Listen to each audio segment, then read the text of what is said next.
Derrick Henry teams up with Lamar Jackson to try to win their first career Super Bowl. Not only are the Ravens strong Super Bowl contenders, but they're going to be one of the most exciting fantasy teams this season. We dig into the Baltimore Ravens 2024 fantasy outlook on today's episode of Locked On Fantasy Football.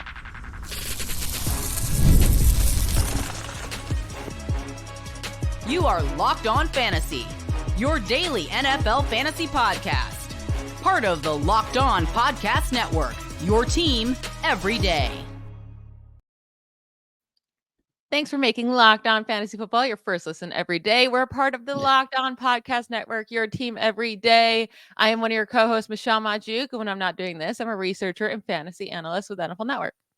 And I'm your other co-host, Vinnie Iyer. When I'm not doing this, I'm writing about NFL fantasy and betting for sportingnews.com. And I want to say good to see you back, Michelle. I know Hurricane Beryl messed with our schedule a little bit, but I'm glad to see you're safe, ready to go here and talk more fantasy football, get everyone ready for the draft. So good to see you back. It was tough here going without you, but we were happy you're back and safe and good to go here.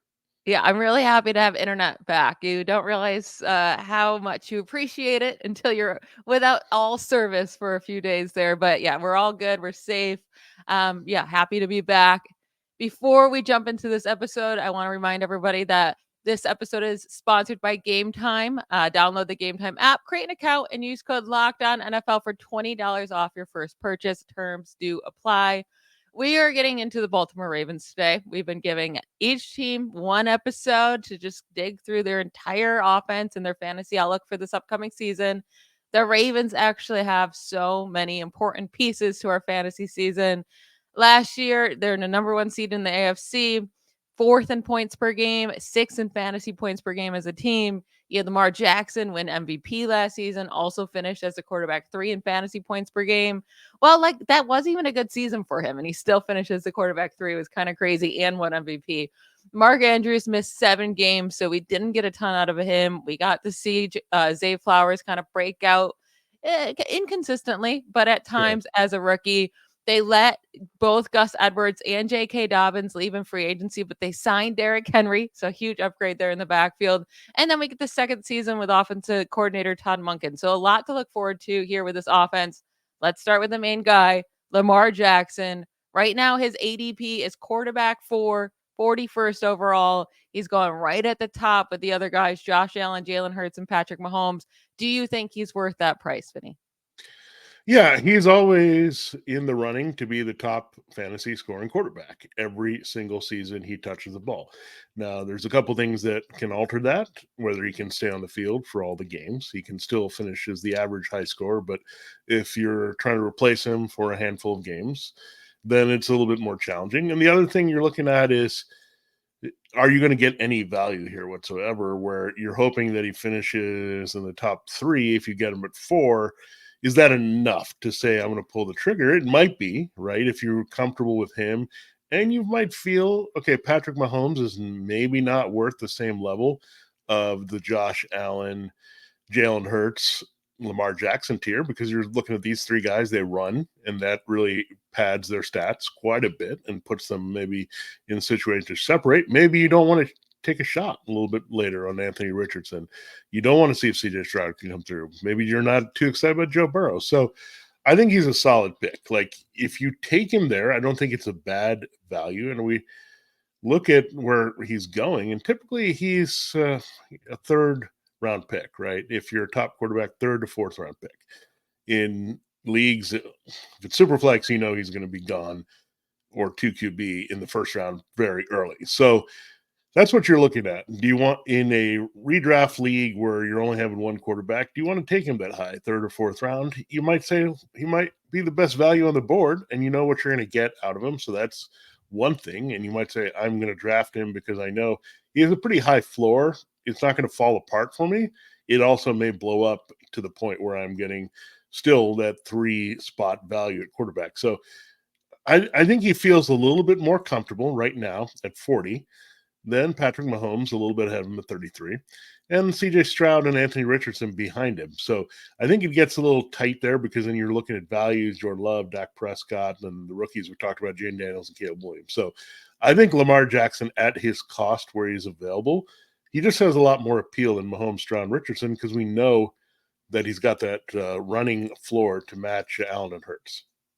Yeah, the thing with Lamar, if you're going to take him this early, and I know he finishes the quarterback 3 in points per game last year, but you need him to have a better season than he did last year because he was so highly inconsistent, right? He had a ton of huge games. Like when I say a ton, like a handful of huge games where he finishes the quarterback 1, quarterback 3, quarterback 1, quarterback 4, quarterback 1, quarterback 1 on the week. But then he also had finishes of 23 and 18 and 27 and 16 and 16 and 16 and 11 and then some in between with 10, 8, and 7. It's like he was so inconsistent, not because he wasn't good or not because the team wasn't scoring. The running backs took so many touchdowns away from him. That was such a big issue for a large part of the season is that the Ravens running backs were just stealing all of the Ravens points last year. Again, they were 4th in points per game on the season. So like they were scoring plenty and Lamar Jackson could have been much better than he was in terms of scoring. But now they just change out the running backs for Derrick Henry. So it's like maybe he also steals too many rushing touchdowns, but I don't think he gets those 25 rushing touchdowns that we saw from running backs last year for the Ravens. So I still think there's much more upside for Lamar this season than there was last year. Yeah, and also we can't forget the Mark Andrews injury. This is a key target in the Yep. red zone, and we didn't have him. Isaiah Likely is a different type of tight end in terms of his athleticism. They use him in other parts of the field, but Mark Andrews took away that red zone threat that he's used to on the shorter passes. We've seen Andrews go off for multiple TDs in a game on short passes. And when we had Lamar in his first MVP season, he was just churning out touchdowns here. I mean, throwing short ones, being efficient without high volume in the passing game. He's never going to give you like 10 touchdowns on the ground. It's not that type of runner, right? He's not the tush push Jalen Hurts type goal line put over the end zone because he's going to get hurt that way. He's a little bit smaller than Jalen Hurts. He has to kind of get inside the 10, make a move, and get there to the goal line. Or it's a thing where you fake to Henry and he rolls out and he just walks in on a bootleg, right? Those are the type of touchdowns he's going to score more in the red zone. So you can't expect any more than 6 to 8 touchdowns on the ground from him. I think that's still a good number. If he's going to get you 1,000+ yards rushing, you'll take it. I mean, that's 100 plus 36 points, right? So 136 points just from the running ability if he gets to 6 touchdowns. So when we look at that, I mean, that is a really good padding. So I think the passing touchdowns will even out. I think they tend to in any situation. I remember this with Aaron Jones in 2019. He was scoring all the touchdowns. Aaron Rodgers was having a big year. Next year, it kind of corrected where Aaron Rodgers got those touchdowns back. So it's always going to happen in regression to the mean. That's why we say positive and negative touchdown regression. Yeah, I agree with you. And especially when you're looking at these top guys with especially you're comparing him with Mahomes, Lamar, and then Stroud, like you mentioned. Those 3 are going in a row there in the 30s, early 40s. Definitely taking Lamar over Mahomes, even like, yes, definitely over Stroud, but definitely over even Mahomes because of that rushing floor. It just feels so much safer. Mahomes, we know, like really struggled last year in fantasy. Instead of taking that risk, just go with the guy who is so much safer with the same exact ceiling, if not higher. So I'm with you there. Lamar is a fine pick. I don't know if I'll be going that high on a quarterback this year, but if I were to pick a quarterback in the top 4 rounds, it would likely be Lamar Jackson. We're going to get into Derrick Henry and Mark Andrews in our second segment because man, these two are going to be so hard for defenses to stop. I would not want to be playing against them, that's for sure. So we'll dig into their fantasy outlook right after the break. This episode of Locked On Fantasy Football is brought to you by the Game Time app. Buying tickets to your favorite event shouldn't be stressful. Game Time is the fast and easy way to buy tickets for all the sports, music, comedy, and theater near you. With killer deals on last-minute tickets and their best price guarantee, you can stop stressing over the tickets and start getting hyped for the fun that you'll have. I have used this app so many times, no matter what kind of event I'm going to, because I know they're so easy and they're going to give me the best price. I know exactly where I'm going to be sitting because they show me a little picture, and I love that. It's the fastest growing ticketing app in the country for a reason. As I mentioned, you get images of your seat before you buy, so you know exactly what to expect when you arrive. Buy tickets in a matter of seconds, 2 taps, and you're set. and tickets are sent directly to your phone, so you never have to dig through your email. Take the guesswork out of buying tickets with Game Time. All you have to do is download the Game Time app, create an account, and use code LOCKEDONNFL for $20 off your first purchase. Again, that's code LOCKEDONNFL, LOCKEDON NFL for $20 off. Terms do apply. Download Game Time today. Last minute tickets, lowest price guaranteed. Starting here with Derrick Henry, because old man still has it, right? He's turning 30. Well, he's 30 years old right now. He's turning 31 in January. So he will be 30 for most of the regular season, at least. He has an ADP of running back 10, 30th overall. He was a running back 8.5 point PPR last year, but running back 16 in points per game. So his efficiency on a weekly basis wasn't as good as his overall finish. Are we worried about his age? Or are we just so excited about the situation he's in and knowing he's Derrick Henry that his age does not matter and he's worth this RB10 cost? You're on mute. The show that we did while you were off, Michelle, just gathering my thoughts there, but was looking at our favorite fantasy picks in each round. And Derrick Henry is starting to develop into my favorite second round pick. Right now, he's going like 21st, 22nd, 23rd, 24th, anywhere in the back half of the second round of half point PPR drafts. That's his ADP and kind of ranking. Now, I think this is kind of looking at last year, but this is a different situation completely. The Titans were a run-heavy team, and he got it done with volume. That's how they were operating their offense. He was the centerpiece of what they were doing. Now the Ravens are kind of flipped a little bit. They were still the best rushing team in the NFL last year, but what they do is open things up. And with Todd Monken, that's kind of what they did last year. Stretch the field a bit, Lamar Jackson. Very good offensive line. Tyler Linderbaum is the anchor inside now at center. So you can pound it between the tackles really well. And we know Gus Edwards fell backwards into double-digit touchdowns last season. So all the hype is real, and he doesn't really need to do much in the pass game. If he gets 15 to 20 catches, I'll be shocked. But he doesn't really need to do much because I think double-digit touchdowns are almost a certainty on this team. So then it comes into play, what is his average rush? How are they going to be careful with his volume at age 30? Are they going to give him that 230 some odd carries that were gone from last year, right? Are they going to give him all that or just going to be fine with 200? If he gets to 1,000 yards, averages 5 yards a carry with that, scores 12 touchdowns, are they going to be happy, right? With Lamar's running and passing, that could be enough. But however you look at it, touchdowns add up quickly to fantasy gold here. I mean, every touchdown counts as 60 yards, and every touchdown counts as 3 catches. So when you look at that in half point, that can really rack up here. And we know Gus Edwards became back-end fantasy value when all he was pretty much doing is scoring, not catching passes and doing all that, where Henry can be more explosive and all that good stuff. So really what I'm saying is, with all my introspection and taking time on Derrick Henry, is that he's going to be awesome, and he's in a really good situation, also because his team is going to be good. So they're going to be playing from ahead again, just like those Titans teams that were like the number 1 seed contenders winning the South there. Now he's on the clear team that's going to be very good. Defense, second half, closing games. Derrick Henry could be an awesome closer for the first time in his career for an elite team. Yeah, it's interesting because I also really like Derrick Henry, but I do think I don't know how high of a ceiling he has because last year Gus Edwards has nearly 200 carries, right? He 198, gets to 810 rushing yards, average about 4.1 yards per carry, and he scores 13 times on the ground. He had 13 rushing touchdowns. He didn't come close to RB10 on the season, right? Like it's not like he was an elite fantasy asset whatsoever. Now, should Derrick Henry be better than Gus Edwards? Maybe with efficiency, sure. Although, like his efficiency has dropped each year since 2020. It was all the way down to 4.2 yards per carry last year. Completely different offense, and Lamar should open up some things. But the Ravens did lose offensive line pieces this year too, so that they might be struggling in that area. So, but with Lamar there, with defenses having to worry about the both, like I'm not too worried. I think he should average at least 4.5 yards per carry or around there. But I do think he's going to have to get up there of the 250 plus carries to get at least 1,200 rushing yards.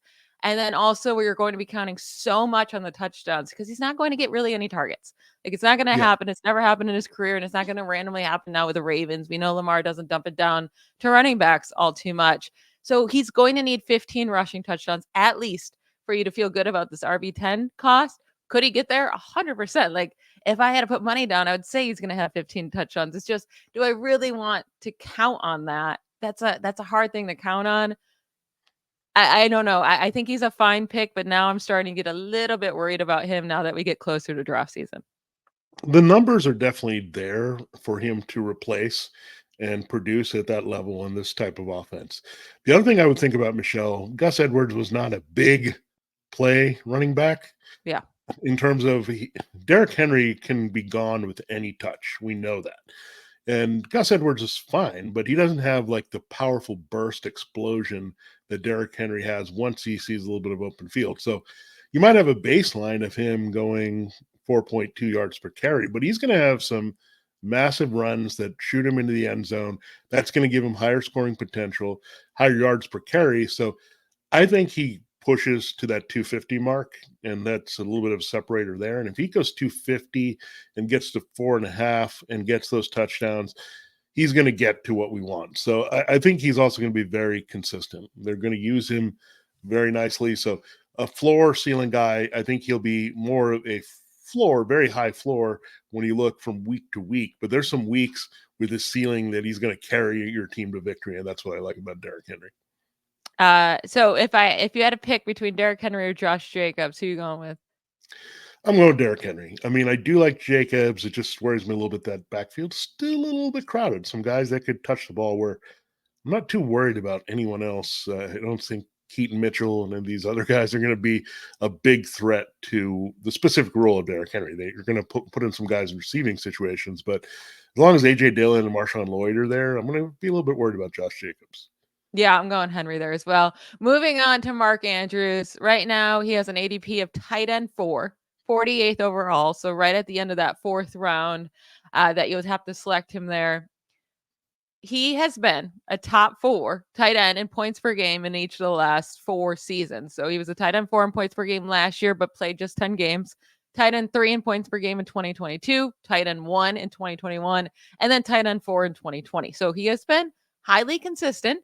And for a tight end, like that's really all you can ask for, right? And last year was kind of up and down in the games he did play. He had 3 huge weeks. Besides that, was not all that exciting to roster and to be starting, especially at his cost. What are your feelings about Mark Andrews this year? Do you think his cost is okay, especially considering now that we have Sam Laporta and Dalton Kincaid and Trey McBride? Those didn't exist before last year, right? Like McBride finally broke out, but not finally, it was the second year. Getting off track here. Mark Andrews, good price, too high, too low? Yeah, again, he's an interesting spot because he's the 4th tight end on the board, much like Lamar Jackson is the 4th quarterback on the board. And that's an unusual low price, right, for Mark Andrews at this fantastic low price of tight end 4. I mean, that's never happened there where you can get him in the last few years when he's been healthy. He's been always up there with Travis Kelce and George Kittle and seeing guys that are out there that everyone's attracted to pick early at the position. So now all of a sudden, let people maybe pay up a little bit too much for Sam Laporta. Maybe they're too excited about Trey McBride. Here comes Mark Andrews that, look, he still has got it.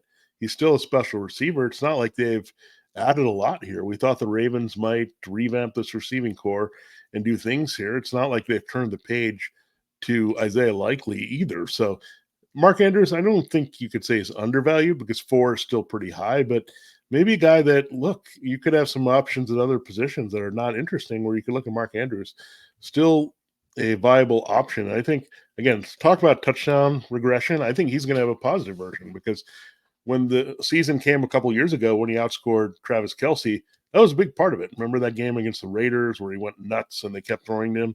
I think that's what you'll see again with Mark Andrews. Yeah, I don't know. I don't know if I can get there with him. I think he's going to be a top 4 tight end again because that's what he does. but like probably at the 4 range. And when you're taking a tight end that early, you want him to have that tight end one upside. Of course, he has that upside. We've already seen it, but I think Zay Flowers being there kind of will lower his targets a little bit. The weeks he did play, weeks 2 through 11, Zay Flowers still did beat him in targets by 1. Zay Flowers had 62 targets during that span. Andrews had 61, but we never really seen that with Andrews, right? He normally always dominates targets there because he's the only guy there.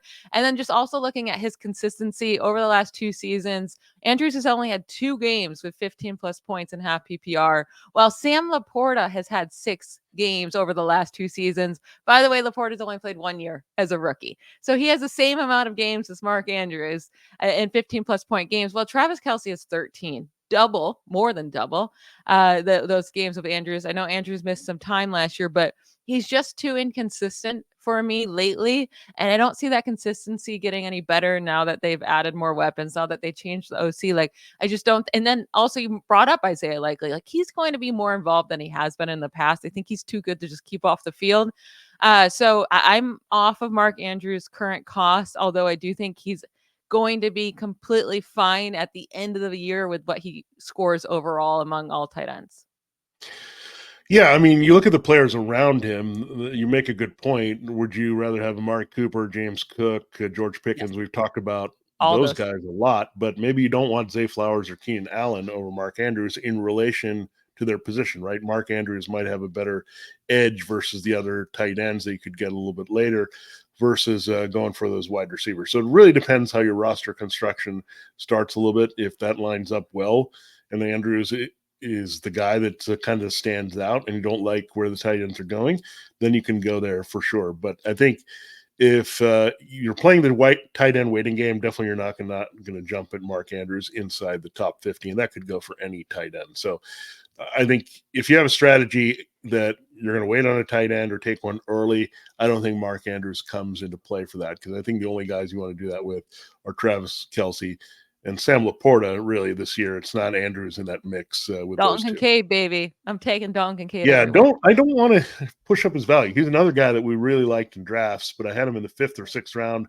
Unfortunately, I don't think that's going to necessarily happen. I think his value is going to continue to push up. So, yeah, I do love Dalton Kincaid. Just don't tell anybody about it, Michelle. We want him to have his That's our job, Vinnie. We got to tell people to help them win. By not saying to tell anybody, we've just told everybody. So interesting stuff there and getting meta on this. But yeah, Mark Andrews is a guy that we've loved for a while in fantasy. But again, think long and hard if you want to take him, because again, that middle is hard, right? Once you get past the elite at a position, then you get to those next tier guys.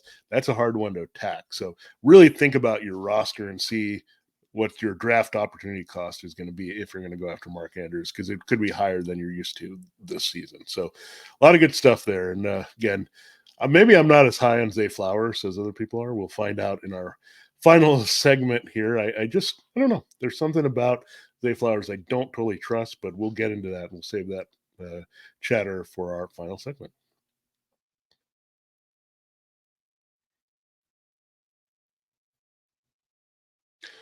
Are you watching Fox Sports or ESPN on your TV all day? Have to turn on the volume with all that shouting and noise? Make the switch to Locked On Sports Today, a free 24/7 sports streaming channel programmed for you every day to bring you the biggest stories without all the screaming. Locked On Sports Today brings you can't miss analysis, opinions, and news, streaming 24/7 on YouTube or free Amazon Fire TV channels app, part of Locked On Podcast Network, your team every day. All right, Michelle, let us look at these receivers. And I teased that I wasn't so high on Zay Flowers. Let's look at where he is before we break him down. And you can provide some numbers beyond this. Second year for him as a first-round pick. Last year, he was pretty good and came in and produced well, and he had his moments, flashing some big plays. This year, he's at wide receiver 26 on the board in ADP, 45th overall. Now, do you think he's a high-end wide receiver 3 based on that ranking? I think he's going to be a wide receiver 2 in fantasy next year. I like Zay Flowers a lot more than you do. I don't think it's going to be consistent. He's going to have a handful of down games, but I do really like him to have that second year breakout. Last year, yeah, it actually didn't even take him that long a time, right? Because in week 1, he had a really nice game as a rookie. But as it went on, it was kind of just a lot of average games. But from weeks 12 through 18, especially like when Mark Andrews was out, right? And you can say, well, now he's coming back. But also, I just think it takes rookies some time. But when they needed to depend on him and lean on him, they were able to. He averaged over 17 points per game in PPR from weeks 12 through 18. That was with him scoring 1 point in week 15 as well. So he had a bust game in there, still averaged 13.3 points per game. They lose OBJ. So what they're losing in OBJ and adding in Mark Andrews for half a year, I do think that kind of equals out, right?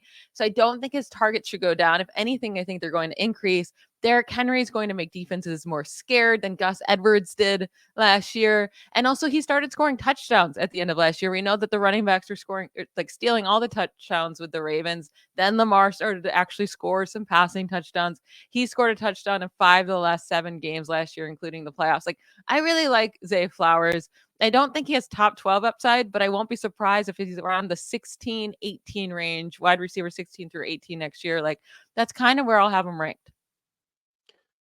Yeah, I mean, he's just a hard guy for me to get totally excited about. Now, I understand all the upside and all this, but I think when I look at like Amari Cooper around him or George Pickens, I'm more excited about Amari Cooper's floor. I'm more excited about George Pickens' ceiling. Then you have Keenan Allen. Okay, I'm not intrigued about Keenan Allen's floor or ceiling, and that's where I might come into play with Zay Flowers. So I don't think he's going to give you a big return on investment in relation to his cost right now. And that's my point. I just don't think he's going to move the needle beyond that because there are going to be limitations for him in this offense. He's a big play threat, and he needs to get the touchdowns, and we're not going to see that consistently from him. If the touchdowns come in the passing game, a lot of them are going to come from Mark Andrews. So he's fine. He's okay, but I'm not going to be excited to draft him. Let me just say it that way. But I'll put him on my team and consider him, but I'm not going to go, okay, I want to get this guy as a wide receiver too. I have a great value. I'm going to walk out there. I'm going to feel like I'm going to draft him as a wide receiver 3, and I'm going to get a wide receiver 3. So I know I'm kind of greedy, and I just want to go up and get the guys that are all going to be wide receiver 1s and finish in the top 12. But again, if I have another positional like, say an Andrews, say a quarterback, I probably will go in that direction over Flowers just because I know there's some other receivers that I can get a little bit after that might have some higher upside. There's 3 wide receivers going right now from picks 45 through 49, and I love all of them. So it's going to be really, really hard for me to choose. It's Amari Cooper, Zay Flowers, and George Pickens. And I think all have the same upside. I think Amari Cooper is the safest. So that's going to be a really hard choice for me. Maybe I'll kind of differentiate it based on just, how my team build is. But out of those 3, how would you rank them in Cooper, Flowers, and Pickens? I think I'm going to go Cooper, Pickens, Flowers. I think there's no surprise about that. And keep in mind, Malik Neighbors is somewhere in the neighborhood as well in that order. And I think maybe I like those guys because I feel like with all of them, they're going to be the clear number 1 targets on their team. And that's a little bit different with Zay Flowers as we navigate his targets versus Mark Andrews. And I hate to say this, but I have to say it. I think Rashad Bateman is going to be a bigger thing than we think and an annoying thing than we think because I thought they were done with him. I thought there's no way they were going to bring him back. They were disappointed in a first-round pick. He's been yapping about the quality of the receiving core and saying, oh, they didn't need to upgrade. I'm here, and they still did it with the first-rounder. I think he's going to be a bit of a squeaky wheel this season. They need to get him involved. They didn't go out and get any receiver of note here, right? With Odell stepping out, he's not the same type of receiver. He's not an Odell big play guy. That might be falling a lot on Flowers with the big plays. But I have a sneaky feeling they want to get Bateman going a little bit more because, again, they invested first-round pick. They're going to be out to prove that he still has some value here. I'm not saying he suddenly has a big, big role, but I think watch out for him doing a little more damage than we expect here. So the drop off at receiver is not as drastic here, and they actually have another legitimate weapon that isn't Isaiah Likely. Yeah, we'll see. I don't expect anything from Rashad Bateman. So I was going to ask you who you think will be the second most targeted wide receiver on the Ravens, but I'm guessing your answer is Rashad Bateman. Any hope for Tez Walker, their 4th round wide receiver pick this year? It'll take some time. I think you just incorporate him into this offense, especially the run efficiency and production as the number 1 running team in the NFL. So they're going to be calculated with their shots. And when we say Bateman getting in there, it's not like a massive volume, right? It's going to be Andrews and Flowers dominating most of the targets, Bateman getting a chunk, but not anything significant where we're going to look at him specifically on fantasy. I think he could just eat in a little bit, unfortunately, more than we would like into what Flowers sees at wide receiver. I would love them to run more two tight end sets, right? Because I think Isaiah Likely is better to have on the field than any of their other wide receivers besides Zay Flowers. So having Derrick Henry and Mark Andrews and Zay Flowers and Isaiah Likely all out on the field at one time, I think that would be their best bet, which might give Likely some, fantasy value late in drafts instead of going with a Cole Kmet. Maybe you go with the upside of Isaiah Likely. Maybe he's on the field more this year. And then we know Mark Andrews has had trouble staying healthy as of late. So if Andrews goes out, then you have, a great tight end option there as well. So just an idea, especially if in your tight end premium league or in a 2 tight end league where it gets, tight ends go off the board really early and you need to stash some. I think Likely is a solid pick in those type of drafts. Yeah, I mean, and Andrews could break down again. He's getting a little bit older. We know that, and he's gotten beaten up. So he's obviously one of the better and maybe the only exciting tight end handcuff out there that you can look at. That for sure, if this guy goes down, this guy will have a big role. Maybe it's Dawson Knox comes in or something like that would be after him. But yeah, definitely with that. If you're not going to invest in a second tight end, right, for Andrews, you draft him and you're not worried about the bye week, you might just add Likely and just have your backup there so you're attached to whoever the Ravens' top tight end is, despite any injuries. I like it. That is it for today's show. Thank you to you all for making Locked On Fantasy Football your first listen every day. Everydayers, Vinnie and I will be back tomorrow talking about the Texans fantasy outlook for this upcoming season. It's going to be a great time. Don't miss it. Bye, y'all.